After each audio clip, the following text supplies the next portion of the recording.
And everyone, wherever they're from, has a flag of whatever country they're from on their uniform. He could easily have been from France. Very easily. Fuck that, he has a tattoo. He's got the tattoo, he's got the muscle. I am from America! I am American. I'm going to kick that son of a bitch's bison's ass so hard. Like, yeah, you're American. Don't get me wrong. Listen, hey. He's as American as fucking Tommy Wiseau. If you can get JCVD, you get JCVD. Yeah, but he should have been Johnny Cage. Yeah, well, come on. Either way. Well. Although nobody in that would have liked him in the fucking movie. He will kick your ass, Goro. Yeah. Those are $200 sunglasses, asshole. That's going to happen a lot, folks. I apologize, but that's totally going to happen a lot. This meant that the majority of the other parts had to go to little-known or unknown actors. It is also rumored that Stephen E. D'Souza deferred his salary to pay for the cast. That's a good man.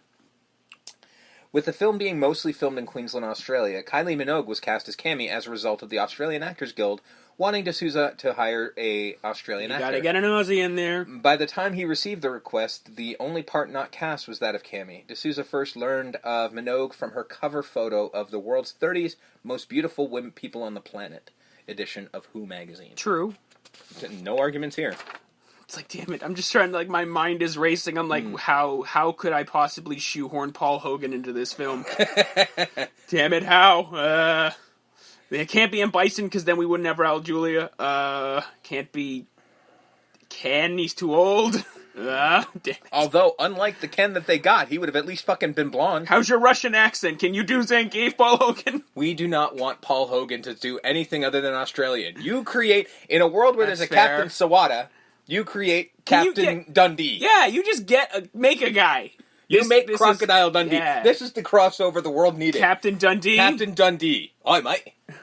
Him razzling fucking bison or something? Yeah. With a knife. Because that's a knife. You know. I fucking love Paul Hogan. As you should. The world loves Paul Hogan. Again, we'll get there with the Dundee movies. The fuck, yes we will. Capcom producers from Japan advocated casting a Japanese actor for the role of Ryu, and had envisioned Kenya Sawada for the part. However, Sawada barely spoke any English, so the American producers pushed for the casting of Byron Mann, on the basis that his humorous interactions with Damien Chapa would be integral and dependent on the performer's fluency in English. As a compromise, Sawada was cast as the newly invented character Captain Sawada, but according to Mann, Sawada took the rejection pretty bad, and didn't get along with him. Rumor has it that the character of Captain Sawada was supposed to be Fei Long, but was changed and renamed because the producers felt that the video game character was too generic. You mean Bruce Lee? That's what Fei Long is. Yeah. Fei Long is Bruce Lee. Mm-hmm. And why the hell couldn't he have just... They're not the only fighting game to have a Bruce Lee. No, most of them do, in fact. This one's not... Liu Kang, anyone? Yeah. This one's not as, egregious as, Liu Kang or... Actually, no, Fei Long is. Fei Long, yeah. Yeah, he really is. I guess both of them are, because they both even have the high-pitched shriek whenever they're attacking, right? That's kind of his thing. But in a world where you're changing all the characters anyway, why couldn't he have just been Captain Fei Long? Or maybe you just didn't want to say Captain Long for fear of it sounding like a porno. Captain Long, giggity. Captain Long, giggity. But, yeah. Damien Chapa initially turned down the role of Ken as he wanted to do more serious dramatic roles. His son, who's a fan of the game series, helped convince him to take the part, and he also wanted to work with Raul Julia, because why the fuck wouldn't you? Who's in this movie? Oh yeah, I'll be doing that. Mm-hmm. Thank you. And as great as the guy who played him was, I need this in my life. Fabio was considered for the role of Vega. Jesus Christ. That would have been great. Wouldn't it have been amazing? That would have been great. I mean, the guy who played Vega was excellent. Yeah, as far as Vega goes. Mm-hmm. That's pretty goddamn Vega. He looks like him. He's got the mask, got the claw.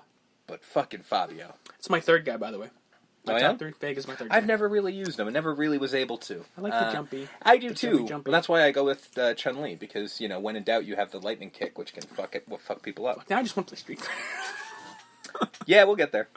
Someday we'll just end up playing fucking Street Fighter. I mean, I think I have every iteration of it, so we'll be alright. Jean-Claude Van Damme, here we go, revealed later that during filming, he had a drug problem, or as D'Souza put it, he was coked out of his mind, doing $10,000 a week worth of coke. How are you alive? I don't know.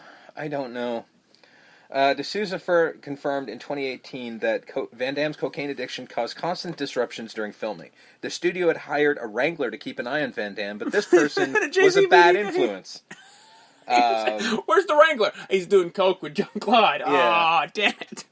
He would often call in sick, leave the set, show up or show up late or not show up at all, forcing D'Souza to go and find other scenes to film, in other words, to make up lost time. Being the biggest star in the film, Van Damme got a presidential hotel suite with a gym put into his room. Jesus. But he would often refuse to come out of the hotel or his trailer until he felt ready. When he did come out, he would often bring alcohol to the set or take hours to shoot his scenes. Taking booze to a set is 100% illegal, by the way. Like, straight up illegal. I don't care how big of a name you are. Yeah, it doesn't matter. Van Damme also claimed that he had an affair with Kylie Minogue, which most people doubt. Because, by contrast, everyone loved Kylie Minogue, praising her for professionalism and generosity, such as hiring a club and buying drinks for the entire cast and crew to make through the tough. Yeah, I've never heard one bad word about her. No, everybody has said that she is like the nicest person on the planet. Yeah, which is just kind of fucking awesome. Which you hope, because because at one point she was a pretty big fucking deal. She was a in huge like the deal. 80s, right? She was a huge deal in the 80s, and she had a massive resurgence in the late 90s, early 2000s. Yeah. So to hear that, good. That's sometimes what you want to hear. let the fame get to you. Yeah. Nicole Kidman. To quote another Aussie. Yeah. There was equal praise for Raul Julia, who was accompanied by his family due to being terminally ill with stomach cancer. Despite his declining health and frail state, everyone thought that Julia was always focused and was a total joy to work with.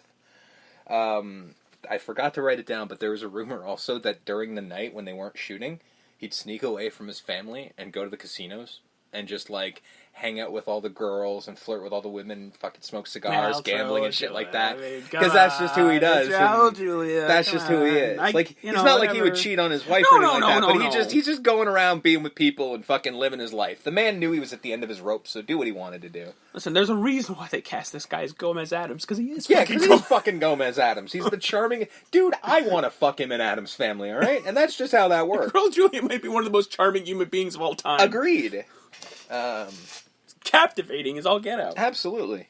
Raul Julia accepted the role of M. Bison because his children were fans of the Street Fighter games, and he wanted to participate in a film that he thought they would enjoy. Which is nice. Yeah, which is just, again, awesome dude. More proof that he paid way too much attention to what he was doing. For the role of M. Bison, Raul Julia researched various dictators and crime lords and their lives and personalities, mimicking many of the traits, notably Benito Mussolini's hand gestures and Joseph Stalin's mannerisms, Pablo Escobar and his elusiveness, and Adolf Hitler's love of art. Julia also approached the role with this Shakespearean tone, looking at Bison in the same way a villain as Richard III.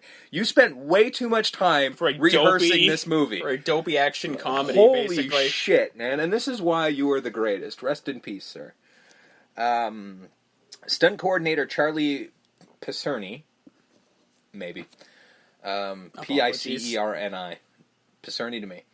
Took the job with the condition that he would need ample time to train the cast. D'Souza agreed. However, plans were switched once it was learned that Raul Julia was suffering from cancer. Initially, plans were to shoot Julia's less intensive scenes first with the rest of the cast, while the rest of the cast would train with Picerni. However, upon seeing Julia, D'Souza realized that they could not show him in his current weakened state, and was forced to switch the filming around. This led to an environment where the cast would be trained only right before the scenes, sometimes only hours ahead.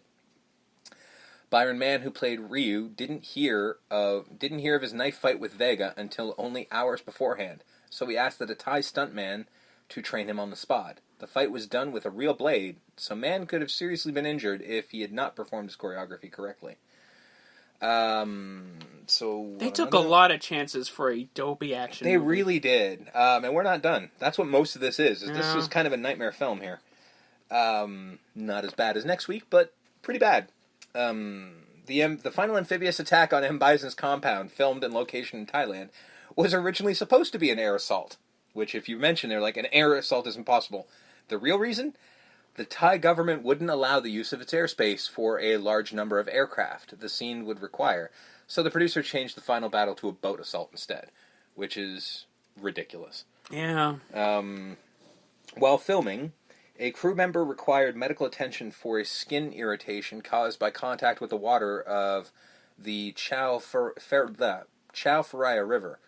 The line producer suffered a heart attack and never returned to the production. Jesus. Another producer, the one in charge of the film's completion bond, unaccustomed to driving on the alternate side of the road, turned into oncoming traffic and collided with a bus, sustaining serious injuries. He too never returned.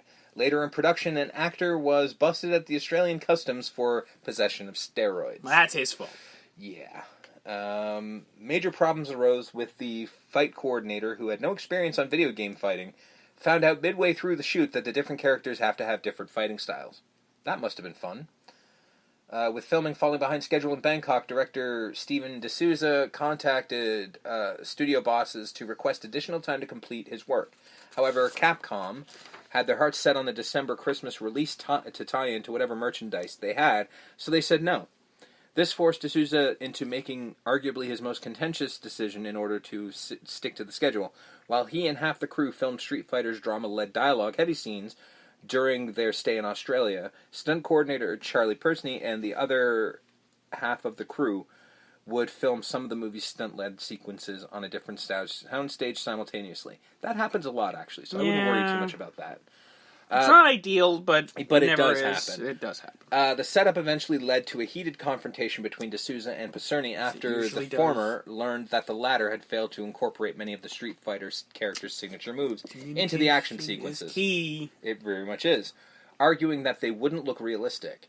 No shit, it's not supposed to. Video game, do you know what fucking movie you're making? When somebody gets up in the air and goes towards you in a spinning kick motion, you can't do that in real life. Yeah. This is a video game movie. We're just making a fucking movie. Again, it's okay. You can't Hadouken somebody in real life. I mean, you can...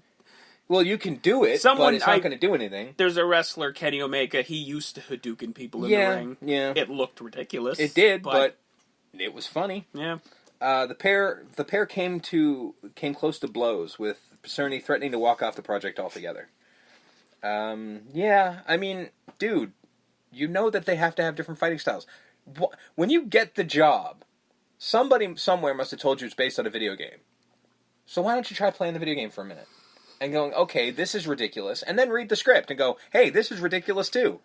And it's not even that many fighting styles. It's multiple, but there's karate. Each one has to have a different fighting style. That's all it is. They have to look Ken different. and Ryu are karate.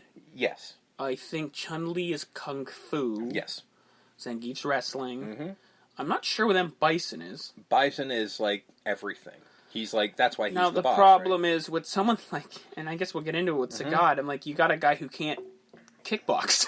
Yeah. Because he's older. He's an older guy who really can't, like Wes Studi can't, never threw a kick, I don't think. Probably not. Which is weird because Sagat is...